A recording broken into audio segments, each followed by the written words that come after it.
Hi, I'm Kemp Brent, an author and educator. I think a lot of us have many decorative stitches on our sewing machines, but they tend to go unused because we run out of ideas for how to use them. So I'd like to share a few ideas with you for using some of those decorative stitches for construction in garments and other projects. The first example I have to show you, why use a satin stitch or a straight stitch for applique? You can use a decorative stitch instead. Bring in a metallic thread or something with a little extra color to it, and instead of having just a piece of ribbon that's sewn onto your fabric, now you have a trim that's really incorporated into the garment. Another example of the same technique, this is a simple red grosgrain ribbon, and I've used a tiny daisy stitch spaced along the edges of the ribbon. So not only have I attached the ribbon to the shirt, but I've also made it look as if I'd used a more expensive picot-edged ribbon. I like to use decorative stitches when a pattern or a project calls for edge stitching as well.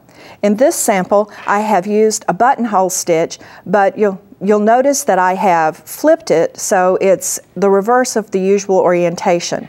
I put the body of the stitch on the project itself, and I've let the legs of the stitch lap over the edges. This is a great way to incorporate something a little bit more flashy when you're doing edge stitching. And of course, you can also use your decorative stitches anytime that a pattern or a project calls for top stitching. So in this case, maybe along a collar or a cuff, I was told to top stitch 1/4 of an inch from the edge, and instead I've set up this decorative stitch, another version of the Lazy Daisy. One of my most favorite decorative stitches to use for construction actually is at its best when you don't see it. Now I have a sample here where I've used a contrasting thread so that you can see the stitch construction, but if you look at the other side of my patch pocket where the thread matches, you'll see how it fades into the fabric itself so that the attachment for the pocket is almost invisible. This is called an applique stitch, and it looks a lot like a blanket stitch, but it's a variation that has 3 little stitches along the edge and a very short stubby leg that just comes over and grabs the edge of the pocket a little bit. You can use this not only for applying patch pockets, but also for finishing collar bands and cuffs, places where you might ordinarily slip stitch by hand or top stitch the pieces in place. At the top of my pocket, I've added just a little bit of reinforcement to make the pocket more secure. But this fancy little bar tack that I've used is really the button attaching stitch from my sewing machine. I just left the regular presser foot in place and stitched the button attaching stitch as a nice little bar tack. Another place in your garments that you may need reinforcement stitching is at the top of a slit. Something like this that you might have at the bottom of a shirt or even in the back of a skirt, maybe as a little kick pleat. And here again you can see that I've stitched the bar tack across the seam, just the simple button sewing stitch, and that reinforces it and helps to take the stress off those seam stitches. But of course you don't have to stop with the simple bar tack. In this example, instead, I've used a Satin Triangle. It's a zigzag stitch pattern built into the machine, but I've used it to reinforce my slit. You can bring your decorative stitches as high up the seam as you want to and have a little fun, but you're also adding the functional reinforcement to your project.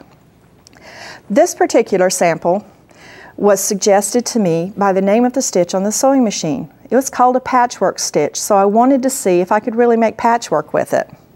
I use a little bit of 1/4 inch wide fusible web tape. I apply that to the right side of one of my patches and then use it as a guide for overlapping the second patch. Stitch over the overlapped seams and you get this wonderful reversible patchwork that's lightweight, all one layer. One more technique that I have to show you, that's one of my very favorites. I love to use hook and loop fasteners, and I think we all do. They're very functional, but to me they always look a little clunky. So instead of simply applying the fastener with a straight stitch as we traditionally do, I've added a decorative stitch around the edge and then gone around with a 3rd pass of stitches, just a satin zigzag, that actually overcasts the edge of the fastener and also incorporates the base of the stitches. This gives it a little bit more pizzazz, keeps it from looking so clunky. And if you want to, you can do the same technique without the decorative stitch, just use the zigzag satin over the edges. I hope this will give you some ideas for using your machine, the decorative stitches. Experiment and see if you can add a little bit of fancy to your functional.